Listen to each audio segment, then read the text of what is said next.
Welcome to TDS studios. N friends எல்லாம் சூப்பராக இருப்பீங்கன்னு நினைக்கிறேன். இது எந்த இடம் தெரியுங்களா? Karanampettai to Somanur road. அங்கே என்ன விசேஷம்? ஸ்ரீ லக்ஷ்மி மஹாலில் அருமையான ஒரு திருமண விழாவுக்கு நம்ம போகிறோம். வாங்க போகலாம். யாருடைய வீட்டில் நடக்குது? ஓ, நம்ம ஆர் வேலுசாமி ஐயா, பாரதி பசியார உணவு அறக்கட்டளை நிறுவனர் அருமையாக பணி செஞ்சிட்ருக்காங்க.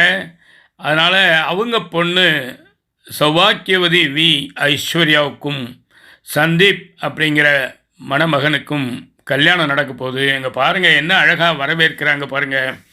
இந்த மாதிரி வரிசையாக நின்று எல்லோருமே நம்மளை வணங்கி வரவேற்கிறது அப்படிங்கிறது அருமையான ஒரு பண்பாடு. நிறைய பேர்கிட்ட இப்போ இல்லை, கொஞ்சம் பேர் அதை இன்னும் கடைப்பிடிச்சிட்டு வராங்க. உண்மையிலேயே பாராட்ட வேண்டிய விஷயங்க அது. ஏன்னா நம்ம ஒருத்தர் வாங்க அப்படின்னு சொல்லி கூப்பிடுறோமே ஒழிய வந்தால் கண்டுக்கிறது இல்லை. ஆனால் இங்கே அப்படி இல்லை. வாசல்லையே உரிய மரியாதை, ராயல் சல்யூட் அப்படிங்கிற மாதிரி ஒரு நல்ல மரியாதை கொடுக்குறாங்க. மக்களும் வந்த வண்ணம் இருக்காங்க பாருங்கள். மகிழ்ச்சியாக ரொம்ப ஈடுபாட்டோடு வந்துட்டுருக்காங்க. அழைத்தவங்க எல்லாம் வந்துட்டாங்க. உள்ளே போய் பார்த்தா தலை சுற்றுற அளவுக்கு ஒரு சமாச்சாரம் இருக்குது. அது என்னன்னு சொல்கிறேன், வாங்க போகலாம். அந்த அளவுக்கு அருமையான ஒரு ஏற்பாடெல்லாம் பண்ணியிருக்காங்க. இங்கே பாருங்கள், நம்ம நண்பர் பாபு கலங்கல் பாபு அவர்கள் துணைவியாரோடு வந்திருக்கார் பாருங்கள்.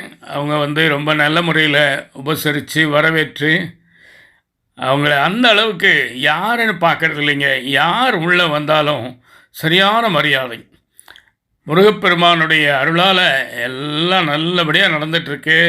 மாப்பிள்ளையும் பொண்ணையும் அழைச்சிட்டு வராங்க பாருங்கள். மலர் தோட்டத்தின் கீழே 2 இளம் மொட்டுக்கள், பருவச் செட்டுக்கள் திருமணம் கண்டு மகிழ்ச்சி அடைந்து வாழ்க்கையை அருமையாக துவக்கப் போகும் அந்த செல்வங்கள் அழகாக வந்து கொண்டிருக்கின்றன.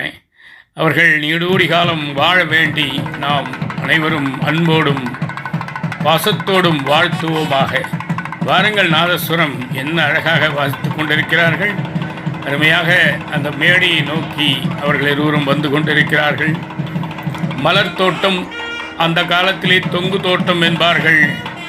பாபிலோனாவில் எங்கேயோ இருந்ததாக கேள்விப்பட்டிருக்கிறோம். இப்பொழுது இங்கே நேரில் பார்க்கிறோம். அந்த தொங்கு தோட்டங்களில் வந்தவர்கள் இப்பொழுது அந்த மேடையை, வெறுமையான அந்த மேடையை அலங்கரிக்கும் மலர்களாக இவர்களே மாறிவிட்டனர்.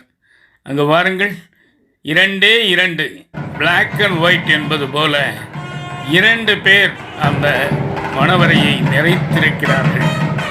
எப்படி சூரியனின் ஒளி எங்கும் செல்லுமோ அதுபோல இது பாருங்கள். இதுதான் அந்த அதிர்ச்சியான ஒரு விஷயம் சொன்னேன்.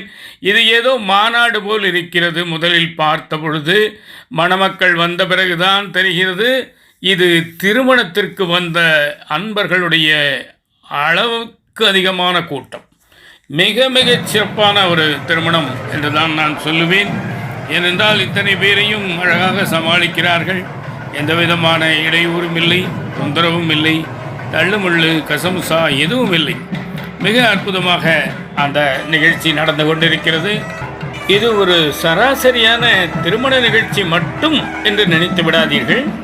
இதில் சத்தான முத்தான ஒரு வித்தான அதிசய விஷயமும் இருக்கிறது. அதை நான் கூறும் வரை நீங்கள் இந்த நாதஸ்வர இசையை கேட்டு ரசியுங்களேன்.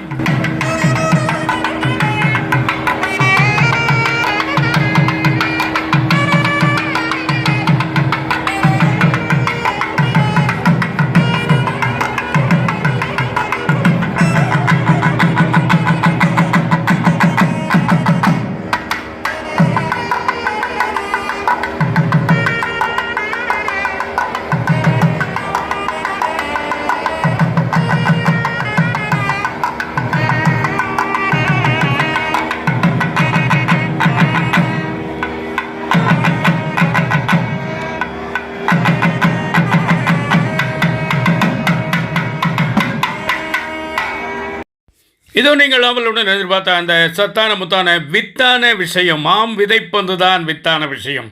நமது கேஜிஎஃப்பின் உறுப்பினரான திரு பெருமாள் சாமி அவர்கள் கண்ணம்பாளையத்தைச் சேர்ந்தவர். பார்வை மாற்றுத்திறனாளியாக இருந்தபோதும் அந்த விதைப்பந்து செய்வதை தானே செய்து அதை இங்கே வருபவர்களுக்கு வழங்கி கொண்டிருக்கிறார். அது மட்டுமல்ல, மணப்பெண்ணின் தந்தையான திரு ஆர் வேலுசாமி அவர்கள் தன் சார்பில் ஒரு 500 மல்லிகை நாற்றுக்களையும் வருபவர்களுக்கு வாரி வழங்கி கொண்டிருக்கிறார்கள். ஆக அங்கே உள்ளே ஒரு ஜோடி சேர்ந்து கொண்டிருக்கிறது, இங்கே ஒரு ஜோடி விதைப்பந்தும் விளைந்த மல்லிகை நாற்றுக்களும் பல வீடுகளுக்கு சென்று கொண்டிருக்கின்றன. பல வனங்களை உருவாக்கும் எளிய சிறிய முயற்சி இது. அங்கு வாருங்கள், நமது நண்பர் திரு பெருமாள் சாமி அவர்கள் அந்த விதைப்பந்தினை பற்றி விவரமாக கூறிக்கொண்டிருக்கிறார்கள். பலரும் ஆர்வமாக கேட்டுக்கொண்டிருக்கிறார்கள். அதுதான் அதிலே முக்கியம். ஏனென்றால் நாம் இயற்கையை நேசிப்பவர்கள் விதைப்பந்து செய்வதும் மல்லிகை நாற்று கொடுப்பதும் அதை ஆதரிப்பதும் சகஜமான விஷயம். ஏதோ கல்யாணத்துக்கு வந்தோம், 4 பேரை பார்த்தோம், பேசினோம், நல்லா சாப்பிட்டோம் அப்படின்னு ஜாலியாக வீட்டுக்கு போகாமல் பொறுமையாக சிரத்தையாக அக்கறையாக நின்று அந்த விதைப்பந்தை பற்றி கேட்குறாங்க பார்த்தீங்களா? உண்மையிலே அவங்கள தான் நம்ம பாராட்டி ஆகணும். ஏன்னா சராசரி மக்கள் இந்த பகுதிக்கு இந்த விதைப்பந்து விஷயத்துக்கு வருவது மிகவும் சிரமமான காரியம். இங்கே பாருங்கள், வயதான ஒரு தம்பதியினர் கூட மிக அழகாக அதை பற்றி கேட்டுக்கொண்டிருக்கிறார்கள். அருமையான விஷயம், அருமையான விஷயம். பாராட்டுக்கள், அனைவருக்கும் பாராட்டுக்கள். ஏற்பாடு செய்தவர்களுக்கு மட்டுமல்ல, வந்து கேட்டவர்களுக்கும் பாராட்டுக்கள். அந்த விதைப்பந்தை அப்படியே தூக்கி போட்டு விடலாம் என்று அவர் தெளிவாக விளக்கி கொண்டிருக்கிறார். மீண்டும் மேடையில் ஒரு காட்சி, அபூர்வ காட்சி. அந்த கூட்டத்திலே அனைத்து வீடியோக்களையும் எடுக்க இயலாத சூழ்நிலையில் 1-2 மட்டும்தான் எடுக்க முடிந்தது. ஆகவே இந்த நிகழ்ச்சியை பொறுத்தவரை சுருக்கமாகவும் ஆனால் ஆழமாகவும் இருக்கும். இது பாருங்கள், இங்கே ஒரு 3 பெண்மணிகள் வந்து அந்த மல்லிகை நாற்றை வாங்கி கொண்டு நமது நண்பர்களுடன் உரையாடி கொண்டிருக்கிறார்கள். மிக ஆர்வமாக ஏதோ பேசி கொண்டிருக்கிறார்கள். அனைத்தையும் முடித்துவிட்டு அவர்களிடம் விடைபெற்று செல்லும் பொழுது மகிழ்ச்சியாக கைகூப்பி வணங்கி வாழ்த்தி அனுப்புகிறார்கள். அவர்கள் என்ன அழகாக அங்கே வெளியே செல்கிறார்கள் பாருங்கள்.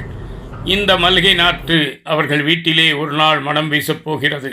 கிட்டத்தட்ட நாம் நிகழ்ச்சியின் நிறைவு பகுதிக்கு வந்துவிட்டோம். இதோ பாருங்கள், அந்த உணவு அருந்தும் அறை.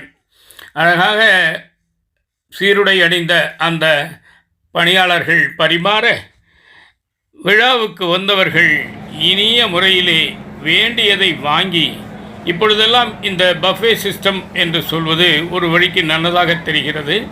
ஏனென்றால் அங்கு வைத்திருக்கும் எல்லா ஐட்டங்களும் எல்லோருக்கும் கட்டாயம் பிடிக்கும் அல்லது சேரும் என்று நம்மால் சொல்ல முடியாது.